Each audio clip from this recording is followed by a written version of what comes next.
9 साल की आबला महाराज के चरणों च बेनती की, पिता जी की गल सारा माहौल शांत है, जिहड़ी संगत अगे बैठी है तुहाडे मुख वाल वेख रही है, तुसीं नेत्र बंद करके टिक टिकी लगा करके बैठे हो, सारा शांत है, किते आवाज नहीं आ रही कोई। महाराज जी की गल है? गुरु तेग बहादुर महाराज नेत्र खोले, लाल जी एक कश्मीर तो चल के आए हिंदू लोग ने, इन्हां दे धर्म नूं खतरा है, ये गुरु नानक दे घर दा आसरा तक के आए। एक गल चेते रखिए, गुरु नानक साहब जदों बचपन सी ना, गुरु नानक देव महाराज जी दा सच्चे पातशाह नूं जनेऊ जदों वो रीत मुताबक उस समय परिवार कहता भी जनेऊ पहनाउणा है, महाराज ने जनेऊ पहनण तो ना कर दित्ती सी। महाराज कहते मैं तो वो जनेऊ धारण करना है जिहड़ा ना कदे गंदा होवे, मैला होवे, ना टुटे, ना कदे टुटे, ना दोबारा पहनना पवे। जिहड़ा एक बारी जनेऊ पहनना ते वो जे तुहाडे कोल इहो जिहा कोई जनेऊ है तां पहना दिओ। गुरु नानक देव महाराज जनेऊ पहनण तो इनकार करदे। इधर फिर जो 9वें पातशाह का समा आया, फिर वही जनेऊ की गल हो रही है। हम जनेऊ जबरदस्ती लाया जा रहा सी, इतने धर्म की गल आ गई ते साध संगत फिर 9वें गुरु नानक ने लैंदे जनेऊ की भी रखवाली की। गुरु तेग बहादुर महाराज गोबिंद राय को कहन लगे, लाल जी इन्हां दा धर्म तां बच सकदा है जे कोई रब वर्गी रूह नाम जपण वाली अवस्था, कोई पूर्ण ब्रह्म ज्ञानी इन्हां दे धर्म बचाउण लई जे अपना बलिदान देवे, कोई बलिदान देवे इन्हां दी जगह ते, तां इन्हां दा धर्म बच सकदा है। सच्चे पातशाह कहंदे महाराज जी तुहाडे तो बड़ा ब्रह्म ज्ञानी होर कौन हो सकता है? तुसीं आप निरंकार हो, आप नारायण कला धार जग में परवरे हो। महाराज तुहाडे तो उपर भी होर हो सकता है? नाले ते ये ते गुरु नानक दे घर दा बिरध है कि जो शरण आवे तिस कंठ लावे। ये शरण तक के आया महाराज। ए बिरध स्वामी दा शरणी आया गले लगाना, बिरध स्वामी दा शरणी आया गले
गुरु नानक दे घर दा बिरध है, फिर तुहाडे तो बगैर होर कौन है इस दुनिया ते?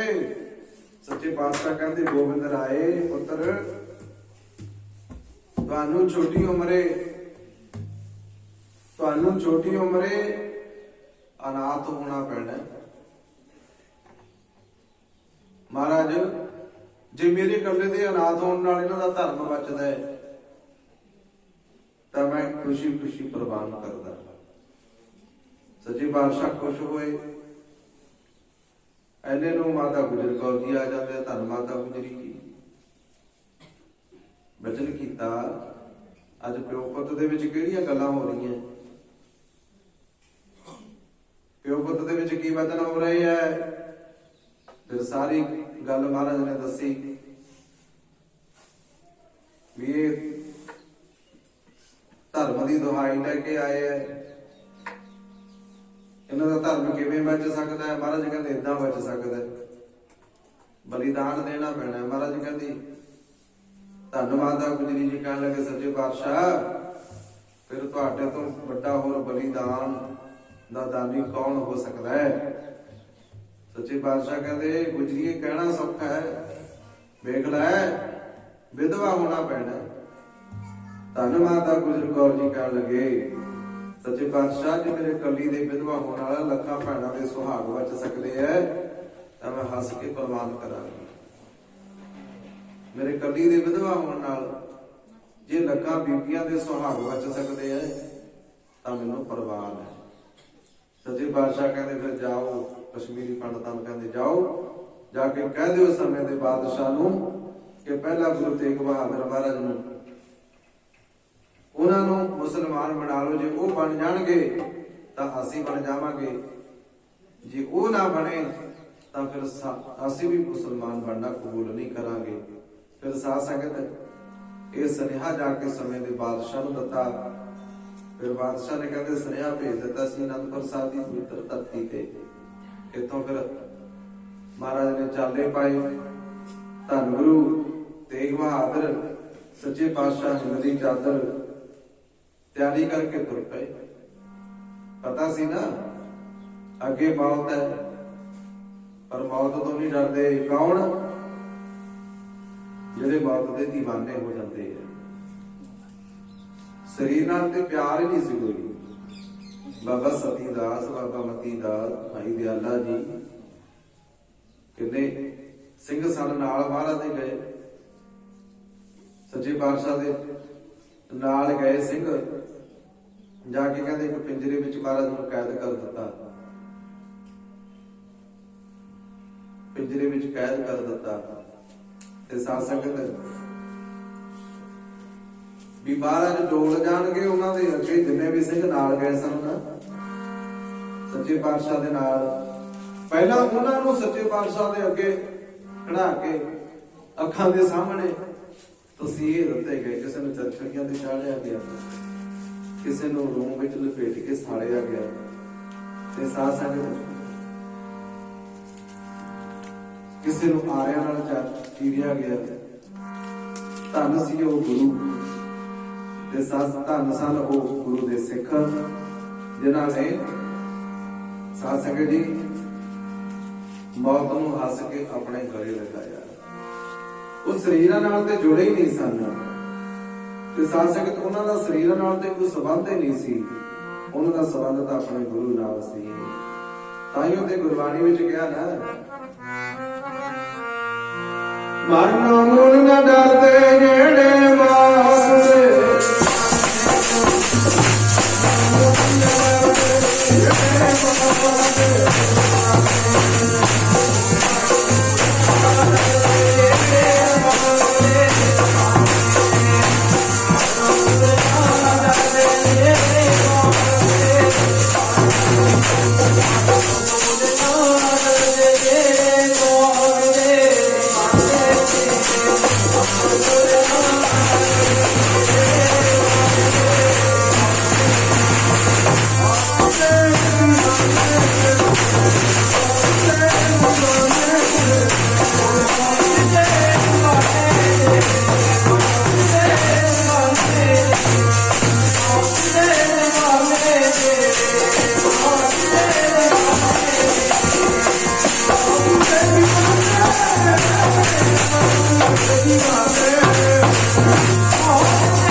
प्यार ही वो अकाल पुरख परमात्मा दे नाल पा लिया, वो फिर शरीर का प्यार नहीं करते। सो वो महाराज ने कृपा की, हिंदुओं का धर्म बचाने के लिए अपना बलिदान दिता। फिर उथे दिल्ली के चांदनी चौक में भाई जैता जी महाराज का सीस लैण में कामयाब होए, धाड़ा औखी रह गया सी। ते साध संगत फिर उन्होंने जिहड़ा सीस सी ना, वो भाई जैता जी जीवन सिंह रघेटा, उन्होंने जतन किया महाराज का सीस लैके साध संगत आनंदपुर साहिब पहुंचने का प्रण कर लिया। उस समा इन्ना भयानक सी भी मुसलमान किते भी कोई सिख नजर आउंदा सी, किते कोई हिंदू नजर आउंदा सी, उहदे नाल जबरदस्ती हुंदी सी। ये लुक दा लुकाउंदा साध संगत दिने आराम करदा किसी झाड़ियां वगैरह च लुक के, ते रात नूं सबर करदा है, रात नूं सबर करदा, दिने लुक जांदा किते। ते साध संगत ऐदा ही ना कहंदे रास्ते में किते लुकिया बैठा सी भाई जैता, तरवाड़ा नगर आउंदा, उत्थे लुकिया बैठा सी। ते साध संगत एक धोबी जिहड़ा रोज अपने कपड़े धो के फिर झाड़ियां ते सुकने पाउंदा सी, जदों कपड़े धो के झाड़ी ते सुकने पाउण गया, उत्थे वेखिया भी कोई बंदा लुकिया बैठा है। ਉਹਦਾ ਸਰੂਪ ਵੇਖ ਕੇ ਵੀ ਲੱਗਦਾ ਤਾਂ ਹੈ ਵੀ ਜਿਵੇਂ ਅਨੰਦਪੁਰ ਵਾਲੇ ਗੁਰੂ ਦਾ ਸੇਵਾਦਾਰ ਹੁੰਦਾ ਹੈ। ਤੇ ਸਾਧ ਸੰਗਤ ਕਹਿੰਦੇ ਧੋਬੀ ਕਿਹੜੇ ਚਲਾ ਜਾਂਦਾ ਹੈ, ਭਾਈ ਜੱਤਾ ਜੀ ਲੁਕਦੇ ਆ। ਉਹ ਕਹਿੰਦਾ ਭਾਈ ਭਰਾਵਾ ਕੌਣਾ ਤੂੰ ਲੁਕਦਾ ਕਿਉਂ ਹੈ, ਲੱਗਦਾ ਤੇ ਇਹ ਹੈ ਵੀ ਤੂੰ ਅਨੰਦਪੁਰ ਵਾਲੇ ਗੁਰੂ ਦਾ ਸਿੱਖ ਹੁੰਦਾ, ਜਿਵੇਂ ਸਿੱਖ ਤਾਂ ਕਿਤੇ ਲੁਕਦੇ ਨਹੀਂ ਹੁੰਦੇ, ਤੂੰ ਲੁਕੀ ਕਿਉਂ ਜਾਂਦਾ ਹੈ। पर असल गल का नहीं सी पता भी कोल महाराज का सीस है, भी सीस करके लुकदा है। साध संगत कहते जदों इन्हें आनंदपुर वाले गुरु का नाम लिया धोबी ने, ते साध संगत भाई जयते जी नूं फिर विश्वास हो गया भी ये लगता कि गुरु घर का श्रद्धालु है, जिहड़ा सत्कार नाल बोलदा है। फिर निकल आया, कहंदा जी हाँ ते मैं आनंदपुर वाले गुरु का सेवादार ही, पर समा है जिहा चल रहा है कि लुक के दिन कट्टी कर रहे हैं, मैं जाना आनंदपुर साहब। वो कहता भी मैं भी जाता रहना, महाराज के चरणों च बेनती करके आउना हुंदा भी सच्चे पातशाह कृपा करके साडे घर चरण पा दिओ। महाराज कह दिंदे भी कोई गल नहीं भाई, जरूर आवांगे, एक दिन आएगा तेरे घर भी पहुंचांगे। भाई जैता साध संगत सोचदा मन विच भी वचन किया होया इहदे नाल महाराज दा, शायद तां ही मैं इधरले पासे आया, इहदा मेरे नाल टाकरा होए। ये कहंदा भी मैं तुहानूं घर लैके जाना, कहंदा जी चलो।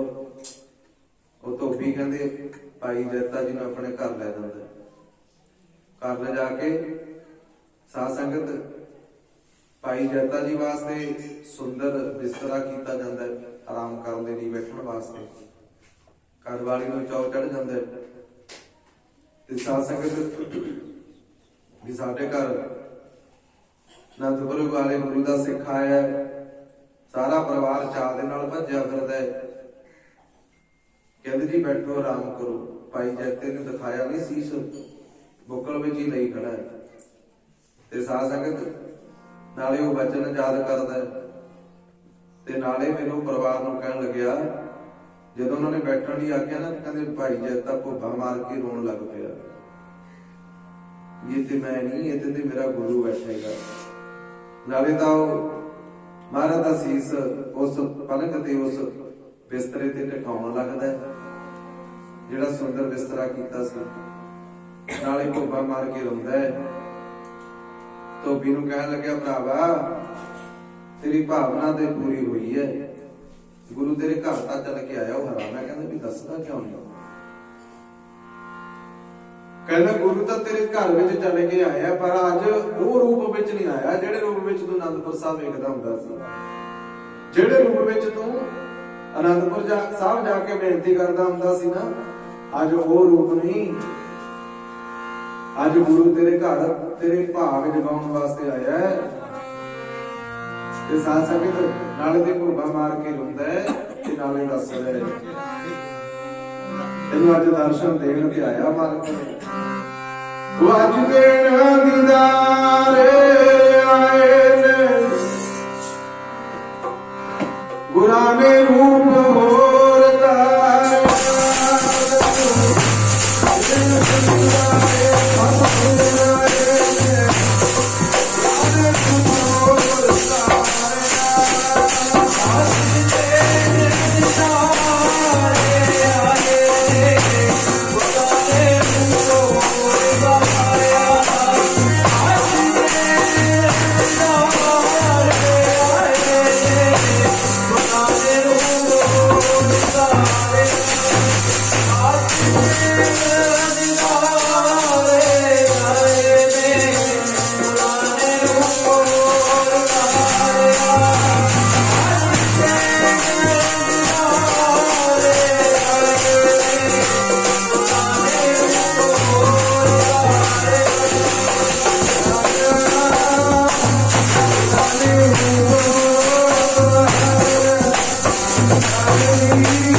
धारिया। भाई जैता नाले ते भुब्बा मार के रोंदा ते नाले दसदा। फिर परिवार नूं पता लग गया। फिर महाराज दे दर्शन दीदार करवाए, सीस दे दर्शन कीते परिवार ने ते साध संगत। फिर कहते सारी दिहाड़ी वो परिवार ने महाराज दे कोल बह के नाले ते सच्चे पातशाह नूं चौर झलदे सेवा करदे दोवें पति पत्नी नाले बराग विच ने। ते साध संगत फिर सारी दिहाड़ी भाई जैते ने उन्हां दे घर विच गुजारी। रात नूं फिर अगे चाले पाउण दी तैयारियां करदा। फिर ना चाहुंदे होए परिवार ने भाई जैता जी नूं अगे तोरिया। फिर कीरतपुर साहब दी पावन धरती ते पहुंचदे आ। कई दिन लग गए सन महाराज दा सीस लैके आउंदे आ। जदों कीरतपुर साहब पहुंचे इत्थों फिर आनंदपुर साहब सुनेहा दिता गया। आनंदपुर साहब तो फिर गोबिंद राय धन माता गुजरी जी ते होर सिख संगतां महाराज दा सीस लैण वास्ते आनंदपुर साहब तो कीरतपुर साहब आए।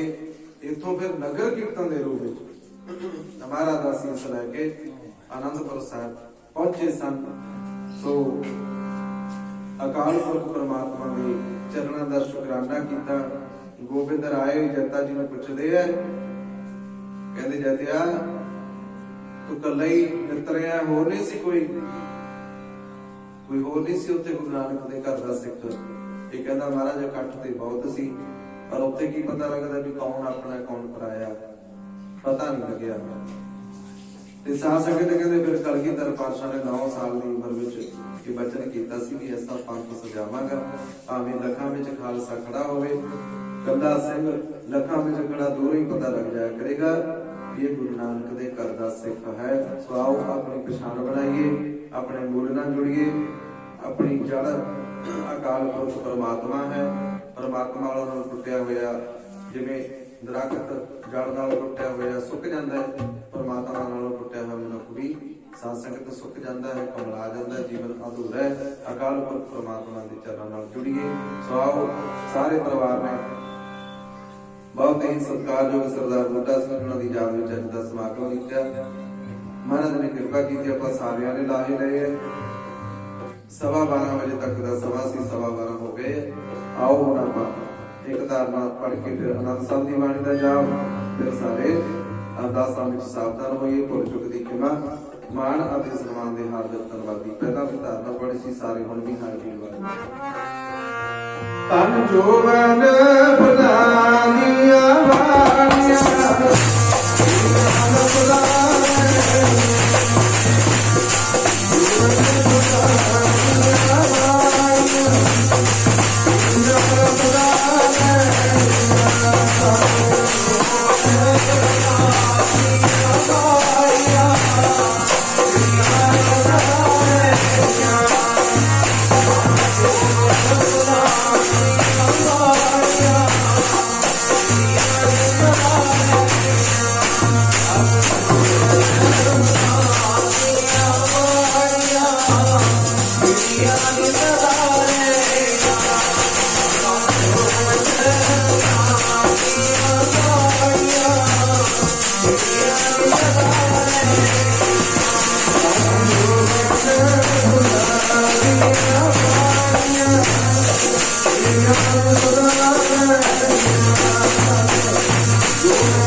सबना तंदुरुस्ती चढ़ती कला दी दात बख्शे परमात्मा और अपने चरणों नाल जोड़े। तो आओ साध संगत जी, महाराज जदों कृपा करते हैं फिर सारिया इच्छावां पूरियां हो जांदियां हन। आओ मेरे ते भी कृपा हुई है। कल महापुरखों की संत बाबा अमरीक सिंह जी पंज भैणियां वाले महापुरख मेरे को पुराना वाजा सी, मैं समराउण चला गया कल लुधियाने। एड्रैस पुछण दी नहीं, मैं उन्होंने जथे वाले फोन कर लिया। मैं कहा भी वो लुधियाने जिहड़े बाजा समारदे आ कलकत्ते वाले भी उन्हों का एड्रैस दिओ। उन्होंने एड्रैस दिता ते मैं बाजा समराउण दे नहीं चला गया। बाबा जी का फोन आ गया, कहते की करदा? मैं कहा जी बाजा समराउण आया। कहते नवां ही लै लै। मैं कहा जी नवें दी तां महाराज दी हिम्मत है नहीं। कहते लै फिर अज मेरे वालों तैनूं गिफ्ट आ। उन्होंने कल गिफ्ट दिता 15,500 रुपये का हारमोनीयम। कहते जिहड़ा भी तैनूं पसंद आउंदा है वो लै जा। सो कल महापुरखों वालों ये हारमोनीयम की बख्शिश हुई है। और सवेरे मैं जाके पहला उन्होंने शुरुआत करवा के आया भी महाराज तुसीं पहला कीर्तन करो। एक धारणा उन्होंने पढ़ी सी। सो आपां हुण इहदी शुरुआत की है। महापुरख कहते बस ऐवी जिवें करदा इदां ही चली जाई, टोट ना आवे बद हो जाई, सारियां बरकतां ही बरकतां ने। तो गुरु कृपा करे ऐदां ही महापुरखां दा आशीर्वाद और संगतां दा प्यार मिलदा रहे। आओ हुण आनंद साहब दी बाणी दा जाप भुल चुक दी खिमा। महापुरखां दे धन्नवादी जिन्हां ने निमाणियां नूं माण बख्शिया। गुरु कृपा करे मेहर भरिया हाथ रखे। राम कली महला तीजा आनंद ओंकार सतगुर प्रसाद। ਆਨੰਦ ਪਿਆ ਮੇਰੀ ਮਾਏ ਸਤਿਗੁਰੂ ਮੈਂ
ਮਾਤ ਪਿਤਾ ਵਾਰਨ ਤੇ